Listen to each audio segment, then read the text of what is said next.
예레미야 29장 8절로 9절 합독하시겠습니다. 만군의 여호와 이스라엘의 하나님께서 이와 같이 말하노라.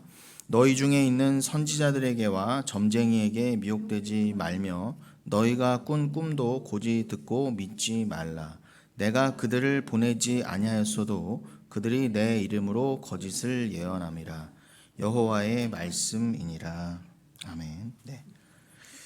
우리가 요 근래에 예레미야서 29장 10절로 11절을 좀 자주 언급했었는데 오늘은 그 맥락에 따라 그 바로 앞부분, 물론 이따가 설교 때 예레미야 29장을 전체적으로 조망하겠지만 일단 오늘 본문은 8, 9절을 잡았어요. 그래서 뭐라고 하십니까? 한마디로 지금 예레미야가 말하기를 이미 바벨론 포로에 끌려가 있는 자들에게 지금 하나님께서 예레미야를 통해서 말씀하신 거예요. 편지를 통해.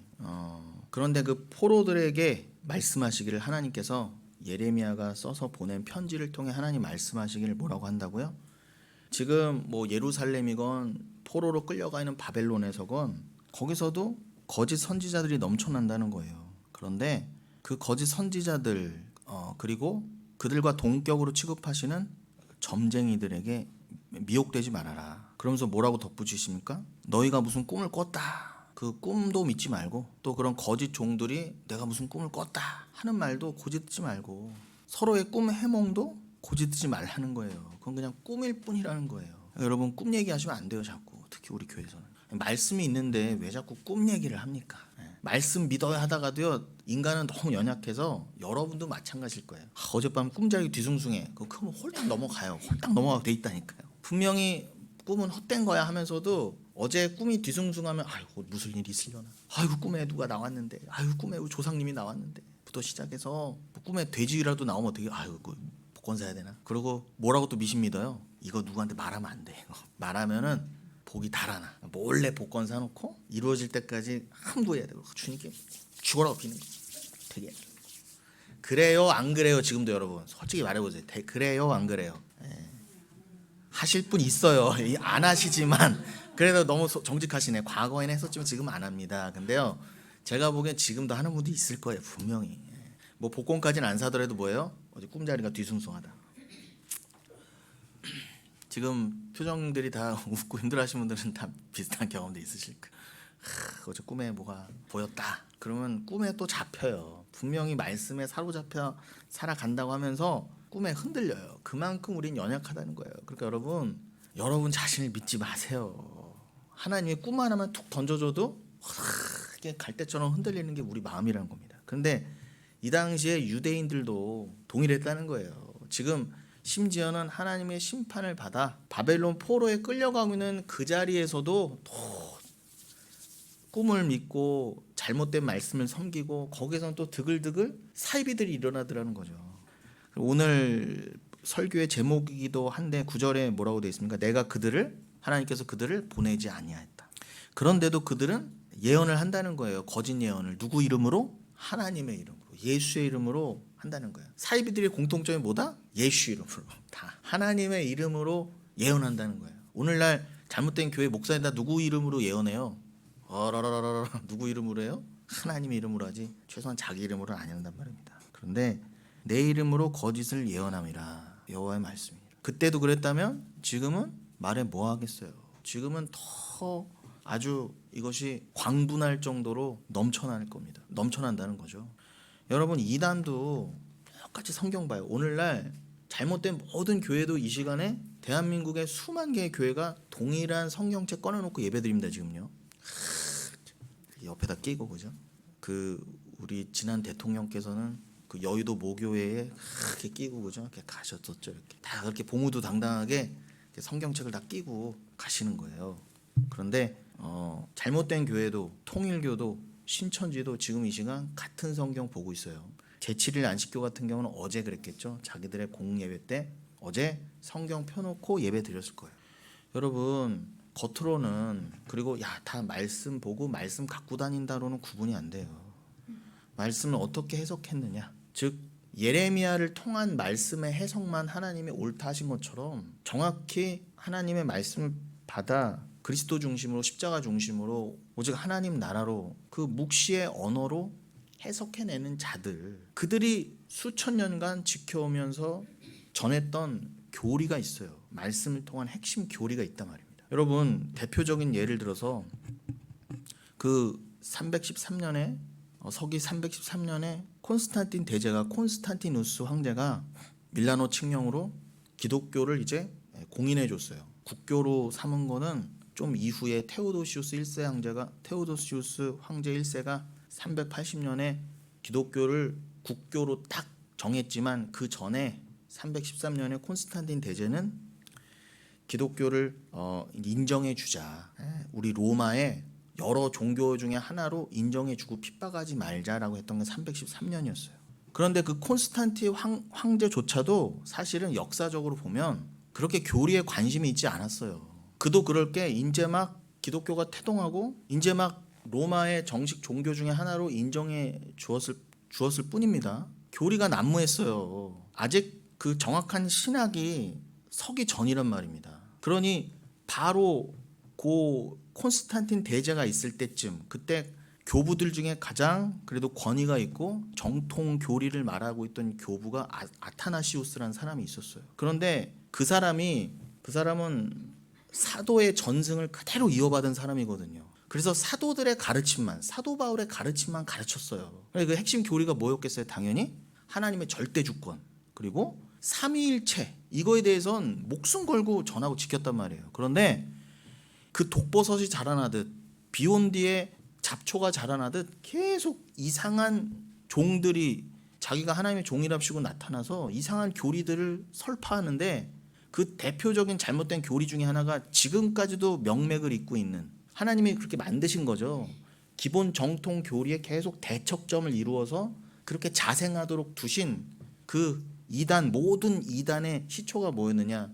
그 제가 말씀드린 삼위일체를 부정하는 거였어요. 뭐 분명히 이거는 뭐 유사본질, 동일본질 이런 말로도 표현할 수 없어요. 그냥 아버지와 아들은 하나예요.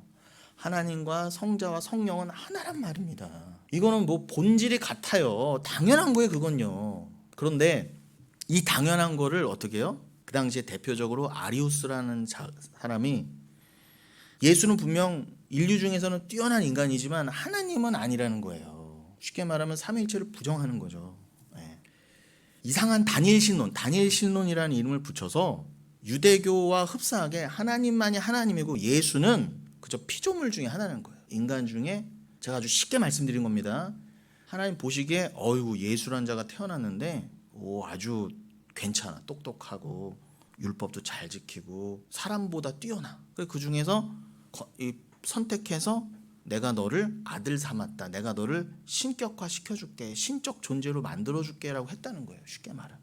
그런 거에서 뭐 이 시간상 뭐 다 말씀드릴 수 없지만 여러 가지 형태의 그런 다니엘 신론이 나오고, 그 모든 잘못된 것들의 이단 사상의 한마디는 뭐예요? 한마디로 삼위일체 부정이에요. 아버지와 아들과 성령은 본질상 하나다. 분명히 세 개의 위격이지만 이 세 분은 하나이시다. 다른 생각을 할 수 없고 사랑 안에서 연합되어 있으니까, 그 연합은 그저 인간이 생각하는 국어사전적 연합의 뜻을 넘어 그냥 하나예요. 다른 말을 할 수 없고, 나보다 아버지를 더 사랑하고, 나보다 아들을 더 사랑하고, 나보다 성령을 더 사랑하는 그런 페레코레시스, 이거는 그저 표현해 보니까 삼위일체, 페레코레시스 이렇게 해보는 거지, 이건 영원한 하나예요. 쪼개질 수 없는 하나. 그런데 기가 막힌 건, 우리를 그 삼위일체 안에 포함시키시기 위해서 그 삼위일체가 단 한 번 찢어진 적이 있으니, 원래 찢어져서는 안 되는데 그게 아들이 바로 이 땅에 내려오셔서 십자가를 지시기 위해 단 한 번 찢어지셨다 해요. 동기가 사랑이잖아요. 그리고 우리를 굳이 품지 않으셔도 되는데, 그 삼위는 영원 전부터 이미 완벽한 하나인데, 이미 완벽한 영광 가운데 계시는데 굳이 우리를 품으시기 위해서 쪼개지셨다 해요.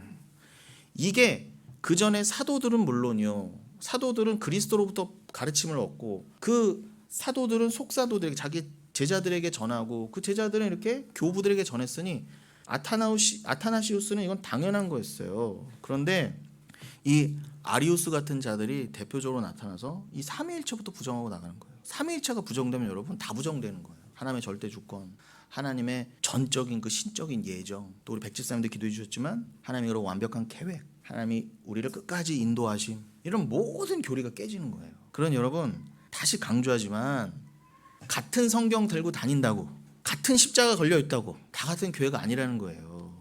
그래서 여러분들은 오늘도 예배를 드리면서 이 말씀 안에서 하나님이 이 예레미야를 통한 가르침만 정통이라고 인정해 주신 것처럼 그 명맥을 이어오는 가르침을 여러분들 오늘도 밝히 앓으셔야 여러분들이 이미 얻은 구원이지만 끝까지 그 구원 안에서, 그리스도 안에서 여러분이 지어져 갈 수 있다는 것입니다.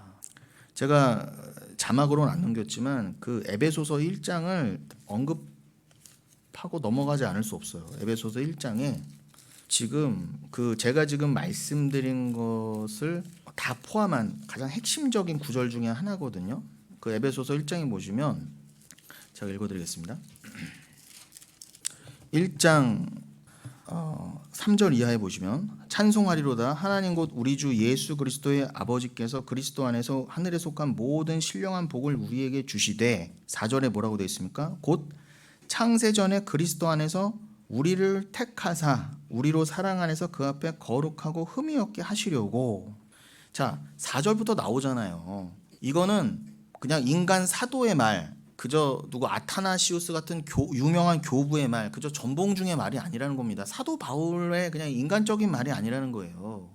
이건 그리스도로부터, 성령으로부터, 아버지로부터 나온 핵심 가르침이에요. 근데 그것을 에베소서 1장에서는 뭐라고 이 사도 바울이 소개하고 있느냐, 어떻게 표현하고 있느냐.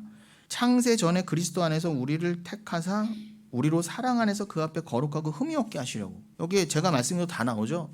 택하셨는데 언제부터? 만세 전부터.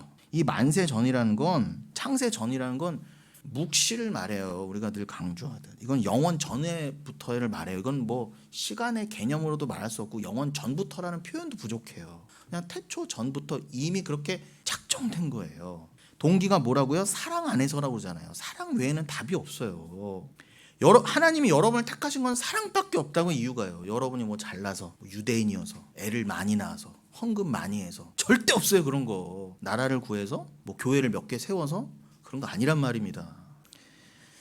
우리를 그저 사랑하셔서 하나님처럼 똑같이 거룩하고 흠이 없게 하시려고. 그 어린 양 예수 그리스도, 하나님 앞에 점없고 흠없는 그 제물처럼 우리를 똑같이 거룩하고 흠이 없게 하시려고 에클레고마이, 우리를 택하셨다예요. 이게 바로 예수님께서 12제자를 택하사의 그 택하심과 똑같은 단어로 쓰여요. 에클레고마이는. 그러니까 예수님이 12제자를 택하시듯 여러분을 택하셨다는 거예요. 근데 그거는 창세 전부터의 계획이라는 거예요. 이 에클레고마이가 원형이라고 한다면 이 원어를 보면 이게 엑셀렉사토라고 되어 있거든요. 엑셀렉사토. 그 영어의 셀렉트랑 비슷하죠, 발음이. 그 엑셀렉사토라고 되어 있는데 이 엑셀렉사토는 제가 좀 전에 말씀드린 에클레고마이가 원형인데 그거의 단순 과거 중간태예요. 그거는 그 문법이 가리키는 바 의미는 한마디로 말씀드리면 창세 전에 하나님께서 하나님 당신을 위해, 자신을 위해 우리를 택하셨음을 의미해요. 그래서 일부러 그 중간태를 써놓은 거예요. 즉 많은 이들 중에 소수를 택하셨다. 하나님의 뜻을 위해, 하나님의 영광을 위해 택하셨다. 하나님은 사랑이시라. 하나님은 그 사랑이시라는 그 뜻, 그 영광을 드러내시기 위해 여러분을 택하신 거지, 여러분 자체의 목적 있지 않아요. 여러분 인생 자체, 또 여러분이 뭐 사랑스러워서, 여러분이 자격이 돼서 하나님이 사랑해 주셨거나 그런 게 아니라는 거예요. 그저 하나님 뜻이라는 거예요. 그 하나님은 사랑이시라는 뜻을 드러내시기 위한 용도로서 여러분이 그냥 다 죽어야 되는 그 모든 죄인들 가운데 택함 받은 극소수라는 거예요. 그게 엑셀렉사토, 즉 에클레고마이라는 단어에 들어가 있는 뜻이라는 겁니다. 그러면서 5절에 뭐라고 그래요? 에베소서 1장 5절에 그 기쁘신 뜻대로 우리를 예정하사, 또 예정하사라고 그래요. 프로리조라고 그랬죠. 이건 전에도 한번 설명드렸는데, 프로는 임이라는 뜻이에요. 호리조, 프로와 호리조의 합성어죠. 호리조는 쉽게 말하면 구별해 놓다는 거예요. 그러니까 이미 그 전부터 결정해 놨다, 그 뜻이거든요. 프로호리조는요. 여러분을 택하시고 미리 구별해 놓으시고 구원하기로 작정된 거는 이미 만세 전에 그 기쁘신 뜻대로 이루어진 바라는 거예요. 그걸 성취하시기 위해 예수가 이 땅에 오셨다입니다. 그걸 뭐라고 표현하셨어요? 5절에 예수 그리스도로 말미암아 자기의 아들들이 되게 하셨다라는 거죠.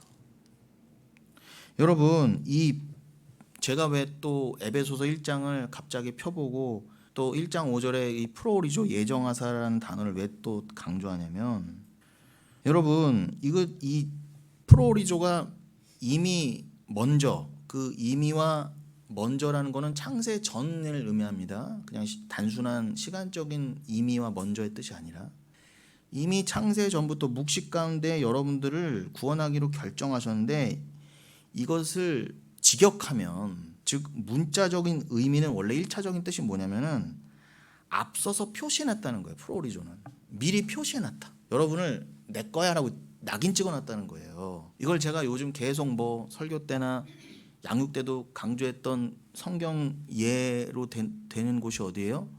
에스겔서 9장이나 요한계시록 7장.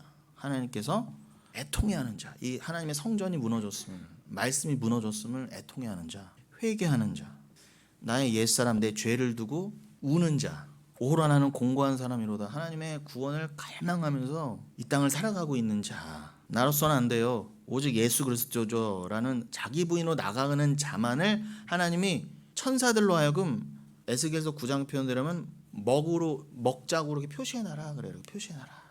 고인간들과만 살려놓고 성소에서부터, 교회에서부터, 나이든 인간부터 쳐가라 그러세요. 나머지는 다 죽는 거예요. 이미 그렇게, 여러분 프로오리조, 여러분을 이미 찍었다 해놓으시면 이미 심판도 있는 거예요. 다 구별해 놨다니까 여러분. 근데 그것의 실행과 우리 눈에, 육신의 눈으로도 진짜 저 심판받아 지옥 떨어지고, 야 하나님이 진짜 이 세상을 끝내실 때 저렇게 천국 지옥 갈르시네라고 우리가 인지할 때까지는 아직 시간이 남아있지만 이미 구별돼 있어요. 지옥 갈 놈도 이미 정해져 있단 말입니다. 그게 이 단어에 이미 나와 있다니까. 계시록 7장에서는 뭐라고요? 그 또 동일한 천사에게 하나님의 도장, 그 도장으로 하나님의 백성들의 이마에 인칠 때까지 너는 아직 심판을 보류해라. 그 상징적인 숫자를 14만 4천이라고 그랬죠. 그러니까 신천지 같은 놈들이 성경을 전체적으로 조망해서 그리스도 중심으로 해석하지 않고 자기네들이 말하는 인본주의적 이만희의 가르친 대로 하니까 어떻게 해요? 문자적인 14만 4천이 들어올 때까지 뭐 자기들은 전도하고 걔네들만 구원받는다 이렇게 되는데, 심각한 오류라는 거예요. 진짜 왜곡된 해석이라는 거예요. 진짜 죽으려고 환장한 거예요 진짜로. 14만 4천은 거듭 강조드리지만 구약의 백성, 신약의 백성을 중에, 그러니까 전 인생, 전 역사를 통틀어서 하나님이 만세전 이미 프로오리조 예정에서 구별해 놓으신 자들, 그래서 이 땅에서도 만세전에 이렇게 다 인을 찍어놨으니까 이 땅에서도 그 그리스도인으로서 살아가다가 결국에는 그 내 안에 보증 그 성령 덕분에 끝끝내는 이 인생과 이 땅을 끝낼 때 역시 그 정하신 뜻대로 천국으로 갈 자들, 그 자들이 14만 4천이에요. 그러니까 여러분들 얘기란 말입니다. 신천지 다니는 사람들 얘기가 아니라. 그러니까 성경의 문자적 해석이 그렇게 위험한 거예요. 그런데 어떻게 정통 교회라고 하는 자들이 신천지보다도 못한 해석을 하고 있고, 아예 해석 자체도 안 해. 계시록 같은 걸. 무서운 성경이라고. 아니 목사가 서울대 나오고 큰 교회 하면 뭐합니까? 14만 4천 하나도 해석을 못해서 벌벌벌 떨고 앉았는데, 그러고 나서 정통으로 그걸 해석하는 사람을 이단시 취급해요. 왜 계시록 건드냐 그러고. 전에 교회에서도 그러대요. 전봉주 목사 자꾸 계시록 언급한다고 이상하다고. 그럼 무식한 소리들이 있습니까 진짜. 아유. 그래서 여러분 그 에베소서 1장으로 돌아가면 6절, 그래서 이는 근데 여러분을 그렇게 왜 만세전에 택하셔서 하나님의 아들들, 즉 예수와 동일한 공동 상속자가 되기로 만드셨다? 왜 그렇게 작정하셨다? 목적이 6절에 뭐라고 그래요? 그가 사랑하시는 자 안에서 우리에게 거저 주시는 바 그의 은혜의 영광을 찬송하게 하려는 것이라. 거저 주시는 은혜, 그 거저 주시는 은혜를 곧 하나님의 영광의 표현이라고도 해요. 그 하나님의 영광이 드러나는 방법을 거저 주시는 은혜로, 그렇게 구원하시는 방법으로 영광을 드러내셨다 이 뜻이에요. 그러니까 거저 주시는 은혜를 믿고 그 은혜로 인해서 그 믿음에 의해서 구원받는 자들이 곧 여러분들이 하나님의 영광 그 자체라는 뜻입니다. 그리고 그 영광을, 하나님이 주신 그 은혜를 통해서 하나님의 영광을 깨달은 자들이 그래요, 그저 온전한 하나님의 은혜로 우리가 구원받은 것이 만세전에 택정받아 그냥 아무 값 없이 은혜로 구원받은 것이 하나님의 뜻이고, 그것을 믿는 우리가 바로 하나님의 영광이죠. 그래서 하나님의 영광을 그렇게 찬송할 수밖에 없는 자입니다. 우리는요, 영원토록 하나님을 찬송하게 만드시려고, 다른 목적 없다니까. 여러분 왜 구원하셨다? 여러분 왜 구원받았어요?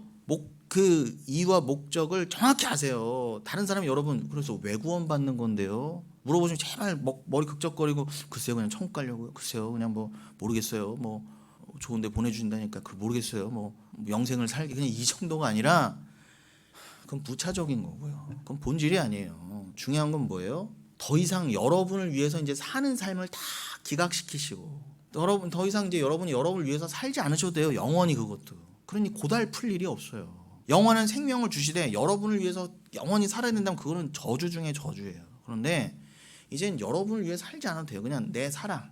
그래서 너무 자연스러워. 나보다 더 사랑하는 존재를 위해서 사는 삶은요. 그건 사랑에 온전히 매이는 거잖아요. 율법도 완성된 거잖아요. 내가 뭐 해야지. 억지로 해서 복 받으면 다 해결됐어. 설령 내가 뭘 해서 상급이 없다 하더라도 상관없어. 내가 영원토록 그냥 한 줌의 먼지가 되어서 사라져도 영원을 못 살아도 괜찮아 까지 되어도 그냥 나 말고 하나님만을 위해 사는 것이 가장 큰 목적의 기쁨인데 그게 내 그 마음이 뭐라고 그거를 높이 사셔서 영생까지 주시고 계속 그러한 삶을 살도록 계속 만족하고 충만한 삶을 살도록 부족함이 없는 삶을 살도록 만들어 주신다는 거예요.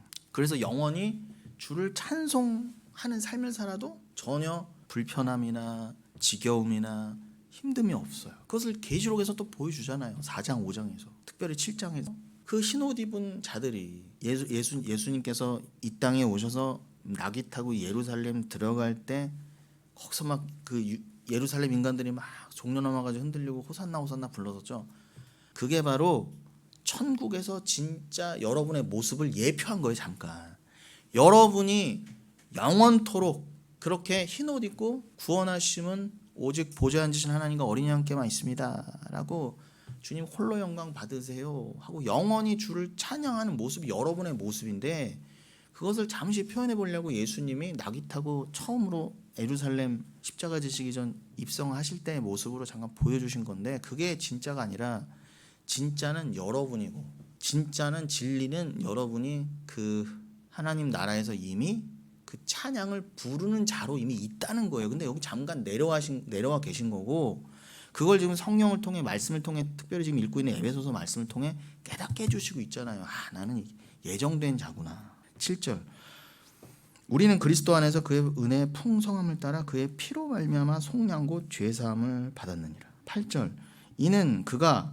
모든 지혜와 총명을 우리에게 넘치게 하사 그 뜻의 비밀을 우리에게 알리신 것이요 그의 기뻐하심을 따라 그리스도 안에서 때가 찬 경륜을 위하여 예정하신 것이니 이렇게 돼 있잖아요. 그러면서 10절에 하늘에 있는 것이나 땅에 있는 것이나 다 그리스도 안에서 통일되게 하려 하심이라. 아나케 팔라이오스. 이게 궁극적인 거예요. 모든 만물 여러분을 포함한 모든 것이 하나님의 뜻 안에서 하나 되게 하심이에요. 근데 그거를 뭐로 표현하셨다? 하나님의 뜻이곤 뭐라고요?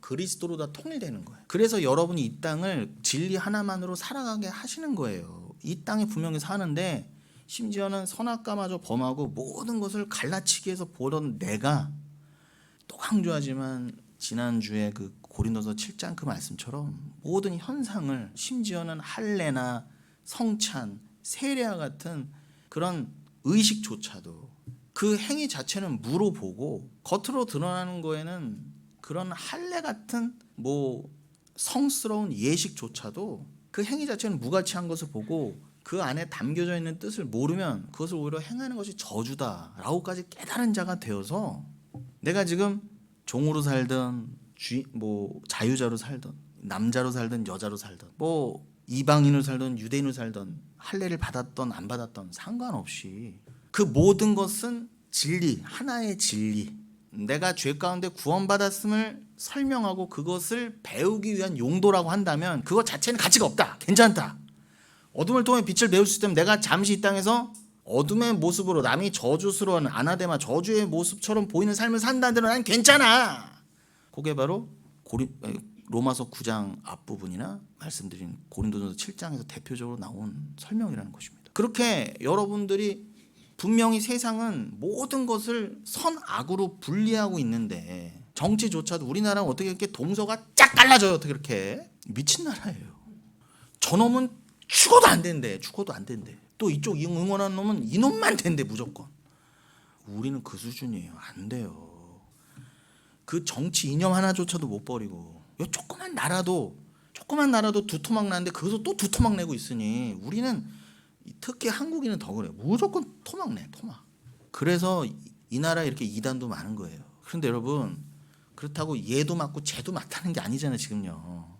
여러분들은 이 모든 걸 통해 하나님이 굳이 이렇게 갈라치는 나라에 우리를 있게 하셨을까? 인간이 얼마나 갈라치는 게 본능인가를 아시라는 거예요. 근데 그런 중에 어떻게 우리는 이런 세상에 살면서 모든 세상을 예수로만 볼까? 예수만 선으로 볼까? 왜 그렇다고요? 지금 에베소서 1장 말씀대로 하면 이미 만세전에 너희는 그리스도로 통일되어 있기 때문에 그런 거야. 그리고 그것을 너희는 드러내는 삶으로 살다가 그 영원한 통일된 하나님 나라에서 그렇게 진리로만 살 거야. 얼마나 기뻐요, 여러분. 더 이상 그리스도 외에는 가치가 없으니까 그냥 그리스도라는 가치로만 모이는 사람들끼리 싸울 일도 없고 서로 뒤통수 칠 일도 없고 욕할 일도 없고 네가 이 땅에 살 때 한국인이었든 전라도 땅에 태어났든 경상도 땅에서 상관없이 거기서는 다 하나가 된다 그러잖아요. 그 앞에 전라도 경상도가 뭔 말이에요 도대체. 그거를 교회가 먼저 그러고 있으니 이건 잘 미쳐도 이거는 교회가 앞장서서 그걸 조장하고 있으니 어떡하냐 그 심판을 도대체. 여러분 이는 그가 모든 지혜와 총명 우리에게 넘치게 하사. 우리는 원래 지혜와 총명이 없었어요. 전혀 없었어요. 뭐 삼위일체 이런 거 전혀 깨달을 수 없었어요. 그런데 그 뜻의 비밀 토 미스테리온 투 텔레마토스 그 텔레마 그 뜻의 비밀 미스테리온 그것을 우리에게 이거는 죽었다 깨나도 알 수 없어요. 성령이 아니고 그것을 우리에게 알게 하사. 왜 그렇게 하셨다? 그의 기뻐하심을 따라 그리스도 안에서 때가 찬 경륜을 위하여 예정하신 것이니. 제가 좀 구절을 반복해서 읽은 거거든요. 여러분 그 때가 찬 경륜인데 그게 그리스도 안에서라고 그래요. 그러니까 그리스도 안에서 다 통일돼야 돼요. 근데 그 때가 찬 경륜, 때는 당연히 묵시 그 종말의 때겠죠. 그 묵시를 이루시기 위한 경륜. 그거를 계시록 5장 같은 데서는 하나님의 오른손에 들린 7개 인이 박힌 두루마리를 받아서 펼치시는 그 그리스도의 행위로서 설명했습니다. 그런데 이 에베소서에는 그걸 경륜이라고 표현했는데 이 경륜을 헬라어로 찾아보면은 오이코노미아예요. 이 오이코노미아는 오이코스, 집이죠. 오이코스라는 단어와 노메오, 관리하다라는 단어가 합쳐져서 오이코노미아예요. 여기 경륜이에요.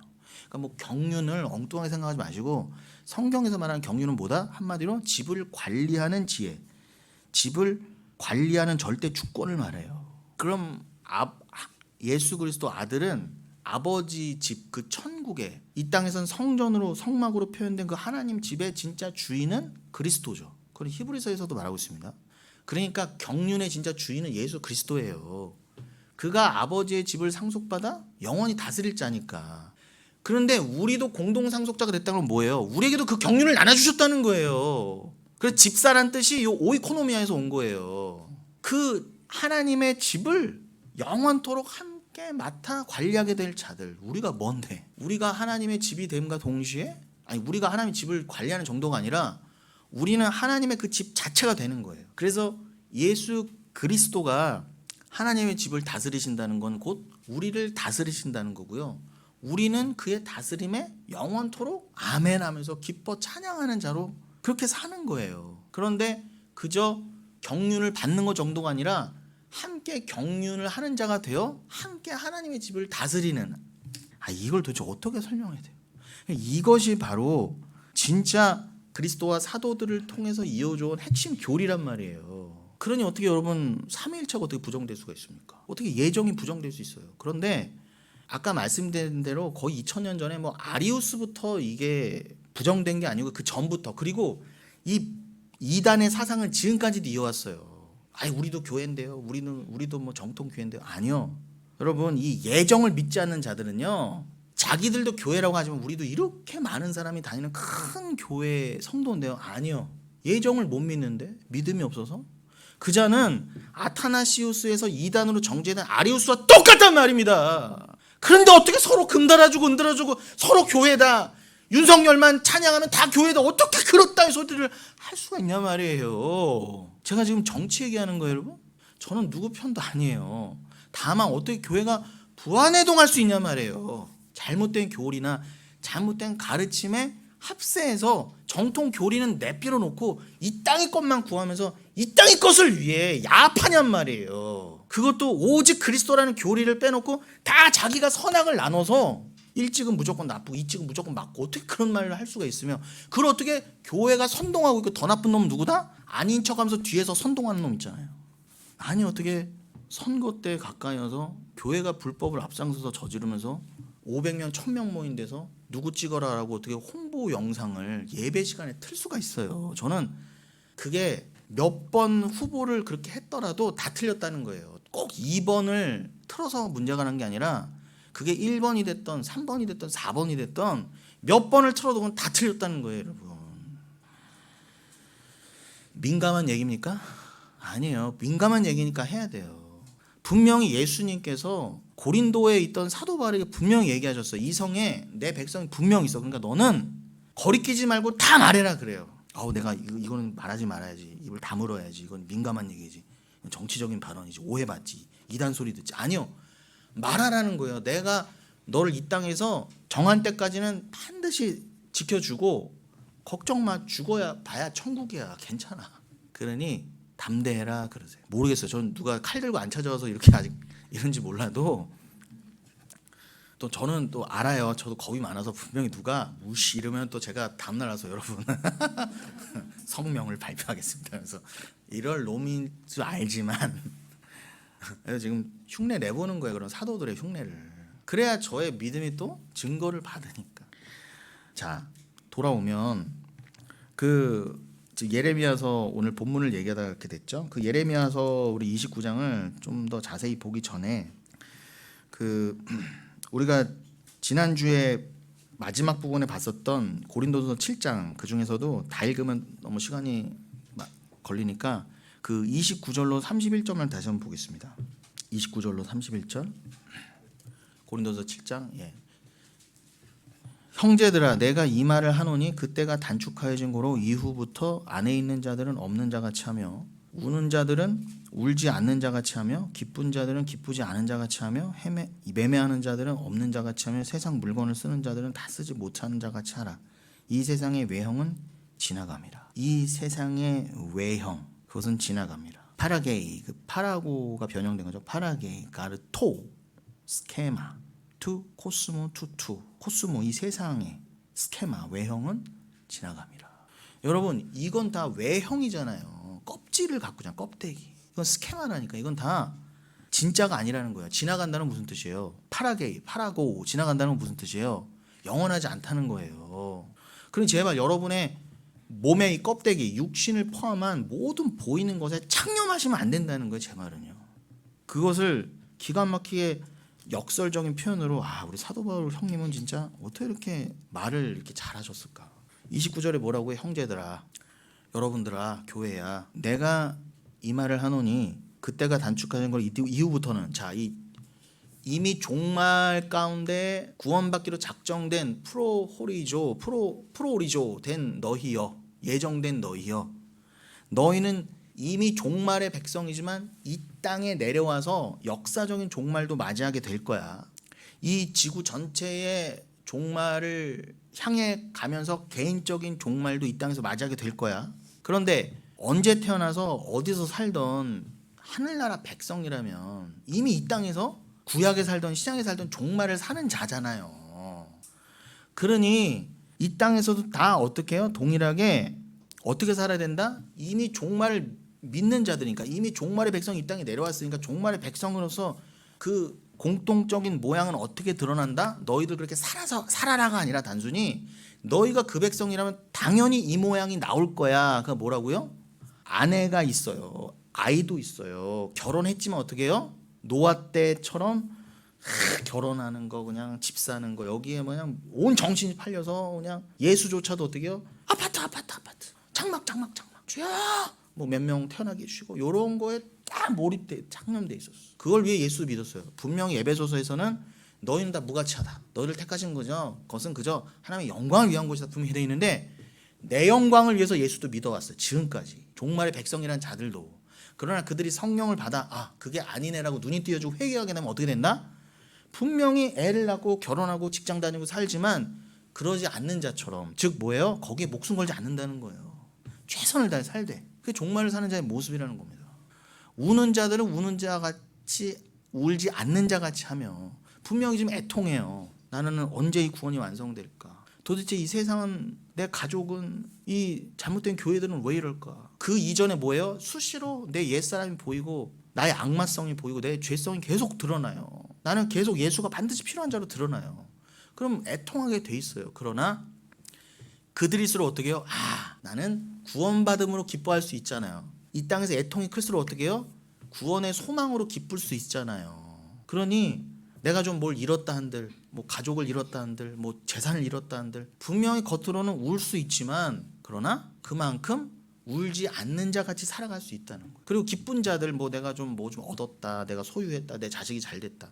기쁘죠? 안 기쁠 수 있겠습니까? 우리나라가 월드컵에 나가서 1승만 해도 기쁜데. 그러나 여러분, 월드컵 얘기가 나서 하지만 저 상대편도 예수 믿는 뭐 기독교 국가래. 근데 막 뻥 차놓고 주님 감사합니다 이러는데 거기서는 막 죽상이 돼갖고 막 심지어 나라 돌아가면은 대역적이 돼요. 그럼 그거 여러분 너무 성경이 이치 안 맞잖아요. 남의 슬픔이 나의 기쁨이야. 그래서 그걸 주님이 주신 복이래. 그런 사기가 어디 있습니까?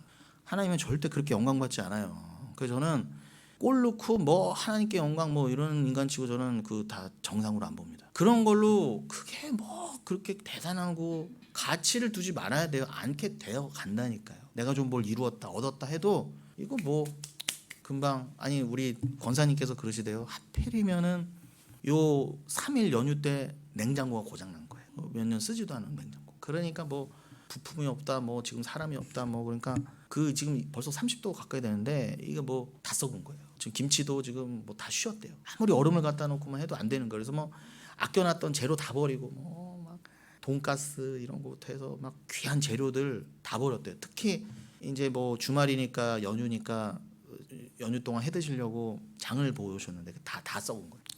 여러분 참 아깝지만 권사님 더 느끼셨을 거예요. 그래, 이게 헛된 거구나. 맞잖아요. 그래서 하신 말이 뭔지 아세요? 그거 아껴봐야 똥이다 그러시더라고요. 맞아요.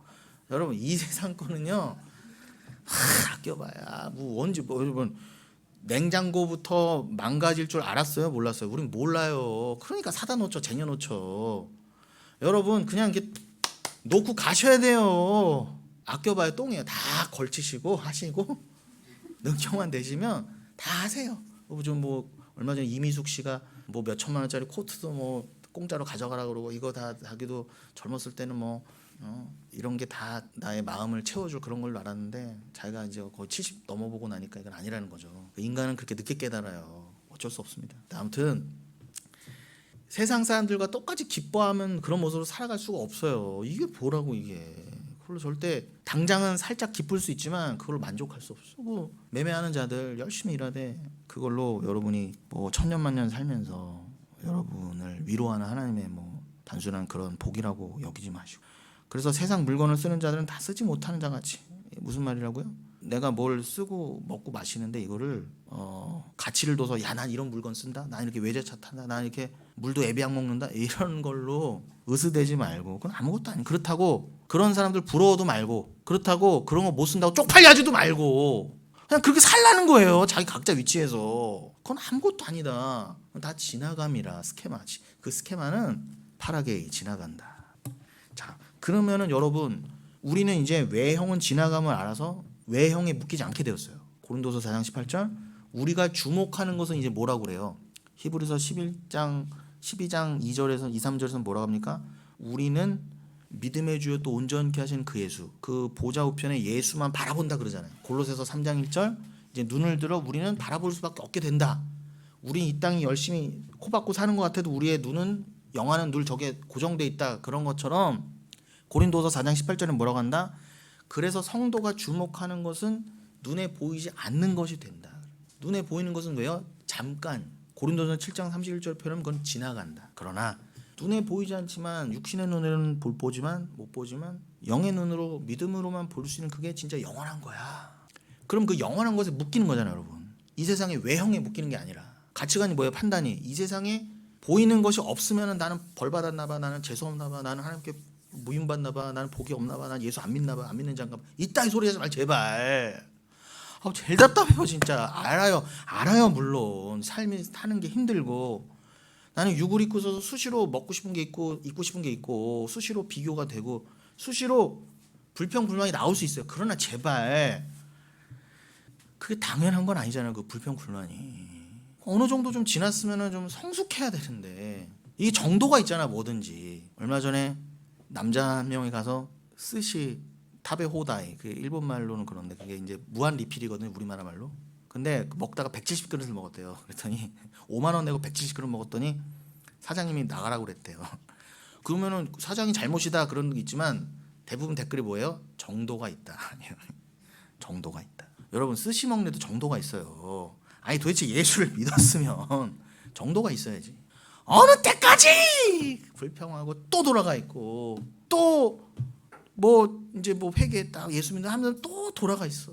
또 걸음맞이를 하고 있고 또 좀 단단한 음식 먹으려면 또 개워내고 있어요. 저 구석에 가서. 이럴 수는 없다는 거예요. 이럴 수는 없는 일이라고 그러죠 분명히 사도들도.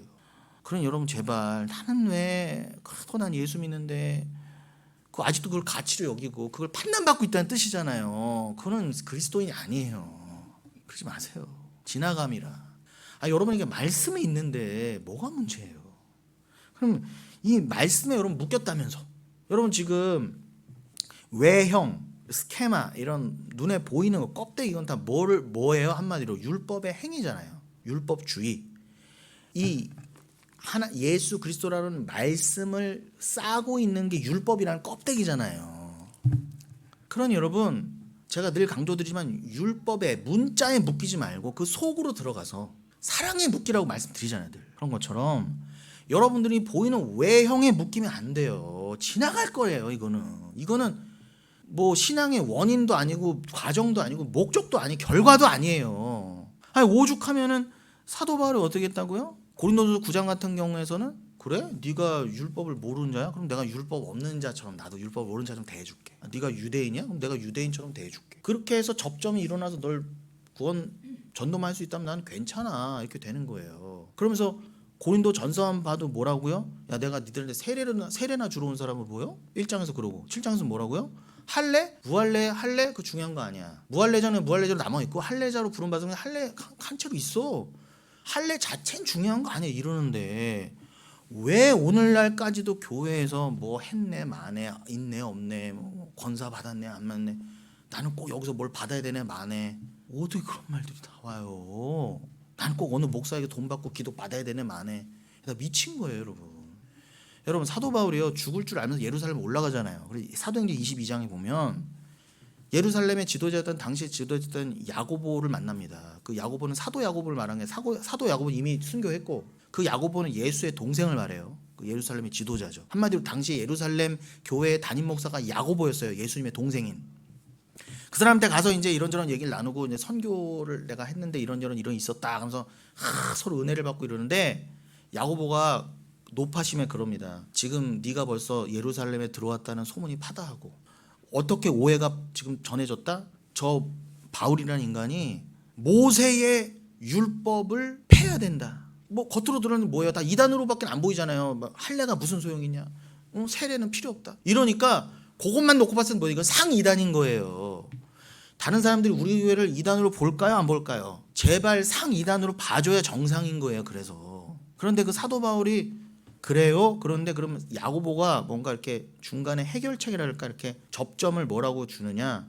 네가 우리 교회에 지금 우리 예루살렘 여기에 서원한 자가 4명 있다. 머리 깎아야 될 자가 4명 있어. 그들을 데리고 성전에 올라가서 그 4사람 머리 깎는 비용을 내주고 그 정결례에 관한 신고를 네가 대신 해줘라. 그래 그게 뭐가 문제야? 그 율법 지키는 거잖아요. 그래요. 뭐 내가 오해 좀 덜 받고 그거 뭐 죽고 살 일이야? 할게요. 아직까지 그 예루살렘 교회에서조차 서원을 했으면 서원 기간이 끝난과 동시에 머리를 깎고 이런 문제도 있었던 거예요. 사도 바울도 갱그레아에서 2차 전도여행 때 머리 깎고 이렇게 에베소 쪽으로 넘어오잖아요. 그런 것처럼 사도 바울은 건 율법에 잡혀서 율법주의로 머리를 깎은 게 아니라 마음에 따라 주 앞에서 그 그리스도의 뜻을 따라 행한 율법이기 때문에 아무 문제가 안 돼 있는데 유대인들은 꼭 그러니까 사도 바울은 머리를 깎든지 안 깎든지 그런 건 중요한 게 아니었어요. 한마디로. 그런데 유대인들은 아직도 정결례를 행하냐, 머리를 서원 끝나고 나서 끝날 때 머리를 깎느냐, 뭐 신고하느냐 마느냐, 뭐 이런 게 꽉 잡혀 있으니까 사도 바울아, 지금 유대인들이 다 달려서 너를 좀 죽이려고 하잖아. 그러니까 걱정되는 마음에 그 4명 데려가서 머리 깎아라. 그래서 알았다고, 뭐가 문제냐고. 그리고 가서 머리 깎아줘요. 자기 돈 내서. 여러분, 행위는 아무것도 아닌 거예요. 그런데 그렇게까지 했는데 어떻게 해요? 유대인들이 꼭 책잡으려고 그러니까 그 당시에 사도 바울이 드로비모라고 하는 그 에베소 출신의 제자를 데리고 왔었어요. 예루살렘. 그래서 절대로 사도 바울도 오해받지 않으려고 아직은 이방인이잖아요. 유대교가 봤을 때. 그 드로비모를 데리고 절대 성전에 간 일이 없다고. 그런데 이 사도 바울을 책잡으려고 헛된 소문이 퍼지는 거예요. 뭐라고요? 야, 사도 바울이 이방인을 데리고 성전에 올라갔대. 그런 일 하지도 않았는데. 그러니까 성경에 뭐라고 기록돼 있어요? 드로비모를 데리고 다니는 것을 누가 보고 그렇게 책잡았다, 이렇게 기록돼 있잖아요.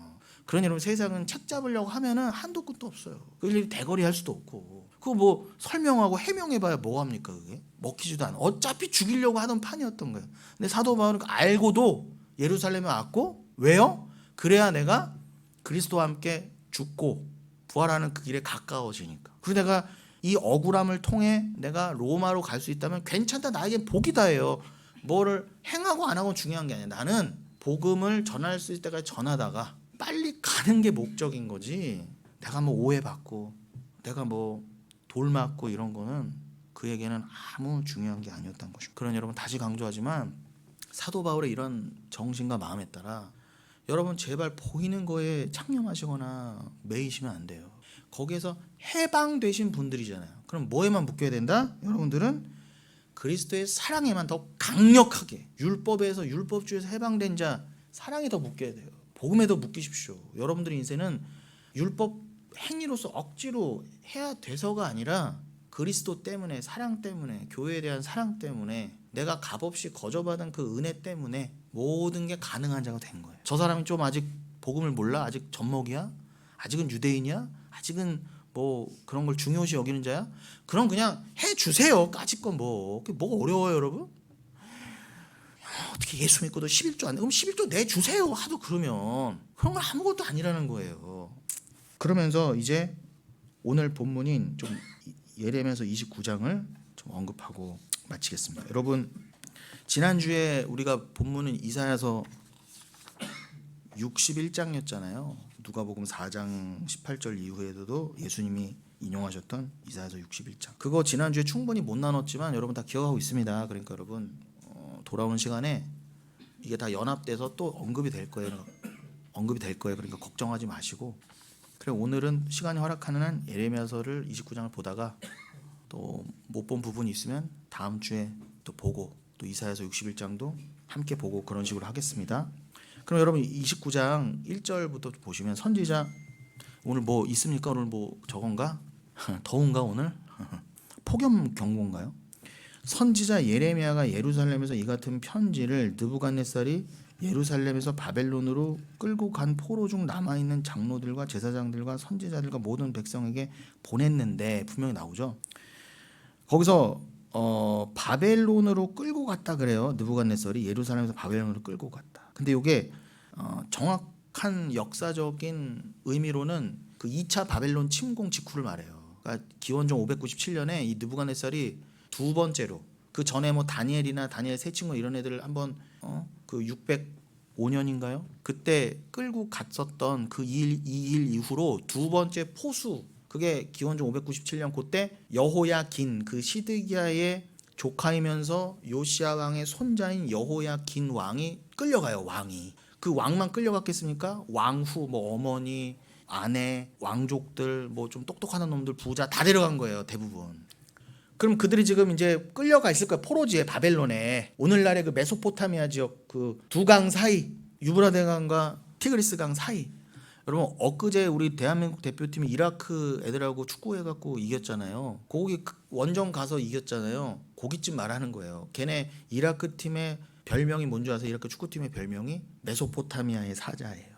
근데 우리는 아시아의 호랑이니까 호랑이 역시 사자를 이긴다. 뭐 이런 유치한 해석도 하더만 중요한 건 그 걔네들은 대대로 메소포타미아의 후예들이라는 거야. 사자들의 후예들. 그러니까 지금은 이라크 쪽 생각하시면 돼요. 그걸로 지금 끌려갔어요. 근데 거기에 그러니까 여러분 생각해 보세요. 그게 벌써 몇 천 년 전이에요. 그럼 끌려간 사람들하고 피가 섞였을까요? 안 섞였을까요? 엄청 섞였어요. 근데 대제국이었으니까. 그러니까 혈통적인 유대인, 뭐 혈통적인 순수한 이라크 이런 거 없습니다. 지금 어제 우리나라랑 붙은 그 이라크 애들 중에서도 그 지금 끌려갔던 그 예루살렘 이스라엘 백성의 피가 다 섞인 애들이에요, 여러분. 그렇다고 뭐 중동 애들 뭐 이렇게 그 너무 그러지 마시고 어차피 다 여러분 순수한 혈통이 어디 있습니까? 이 세상에 다 섞인 거지. 우리나라 배달의 민족 순수하지 않습니다. 다 섞였어요. 중국, 일본하고요.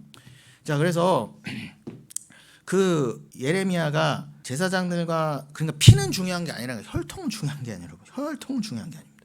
절대 중요한 게 아닙니다. 예레미야가 그들에게 보냈는데 그 편지를 어떻게 보냈느냐? 그 2절 이하에 보시면 그때는 여고니아 왕과 왕후와 궁중 내시들과 유다와 예루살렘의 고관들과 기능공과 토공들이 예루살렘에서 떠난 후라.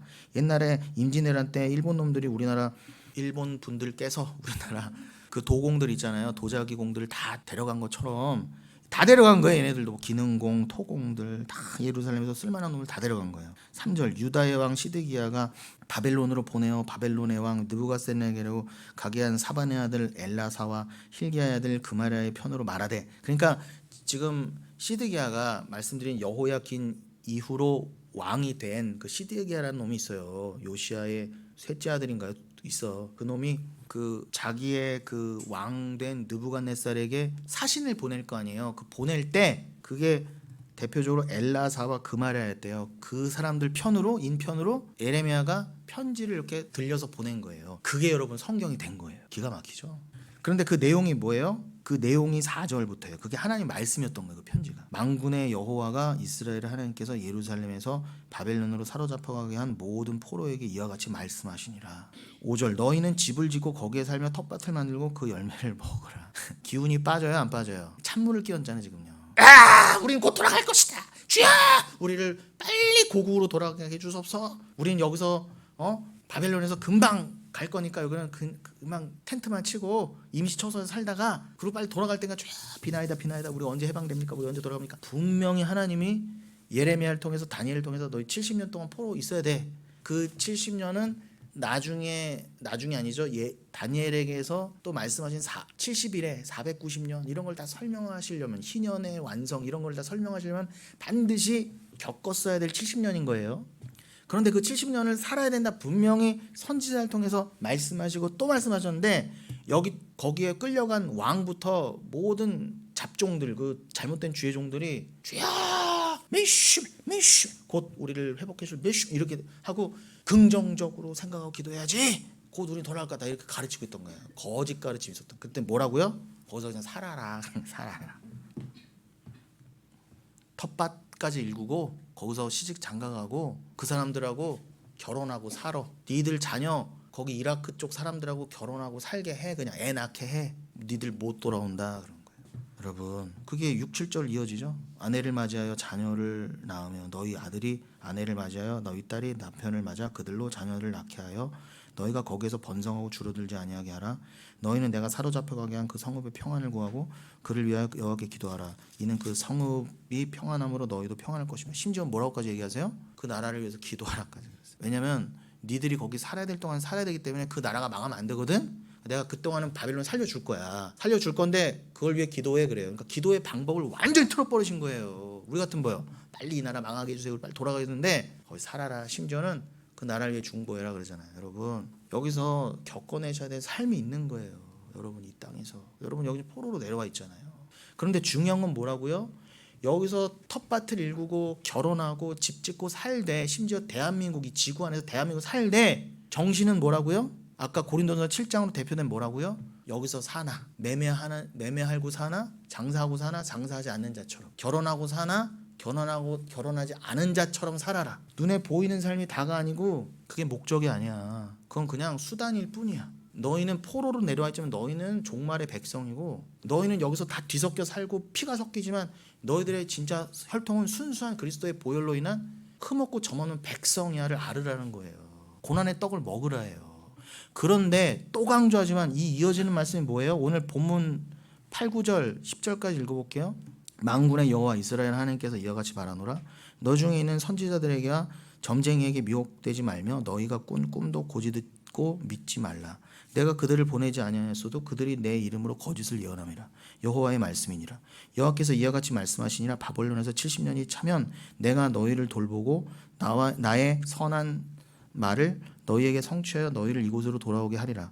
여호와의 말씀이니라. 너희를 향한 나의 생각은 내가 안 하니 평안이요 재앙이 아니니라. 너희에게 미래와 희망을 주는 것이니라. 보세요.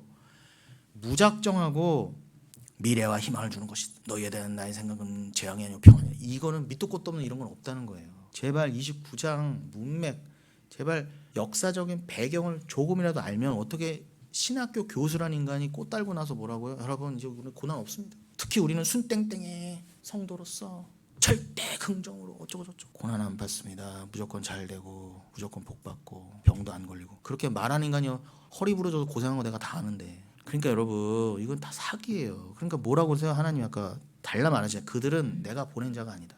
고지 듣지 말라. 나와서 꿈 얘기하는 목사도 있어요. 진짜로요. 내가 어제 꿈 꿨는데 미친 거예요. 진짜로요. 물론 할 수 있죠.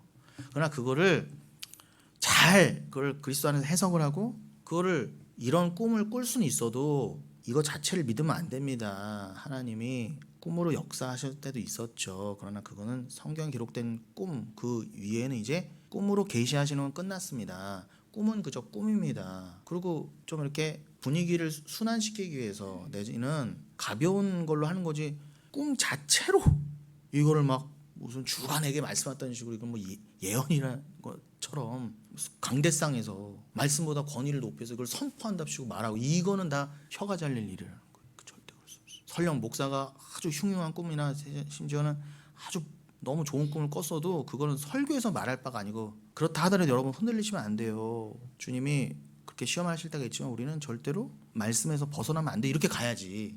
어떻게 꿈을 가르쳐요. 그건 다 가짜라는 것입니다. 가짜라는 거예요. 니들이 70년을 살고 돌아와야 그게 평안이다 그러시지 밑도 끝도 없이 무조건 니들은 잘 된다가 아니란 말이에요. 고난의 떡을 드십시오. 애통의 눈물을 흘리십시오. 안수 입사님도 늘 강조하시지만 시편 56편에 주님이 눈물병을 준비해 놓으셨대잖아요. 아니 왜 굳이 그러셔야 돼요? 근데 거기다 누구의 눈물을 담는다? 성도의 눈물을. 눈물이 있으니까 눈물병을 준비해 놓으셨죠. 애통하지 않는다는 다 죽여가신다는데 어떡하실 거예요? 그렇다고 애통이 뭐라고요? 내 인생은 왜 이래요? 나는 왜 이렇게 살아? 이런 자기 한탄이나 자기 연민이 아니라 이 세상과 나의 옛사람을 보고 회개했다나 구원받았다나 아직은 죄인으로 드러나고 살아날 수밖에 없는 끝까지 예수를 붙잡을 수밖에 없는 여러분의 이 땅에서의 실존을 놓고 울고 이 세상을 보며 애통해하시고 무너져가는 교회와 성전을 보고 그 재단을 보고 애통해하라는 거지 신세 한탄을 하는 얘기가 아니라 여러분의 감정과 여러분의 삶은요 솔직히요 아무 의미 없어요.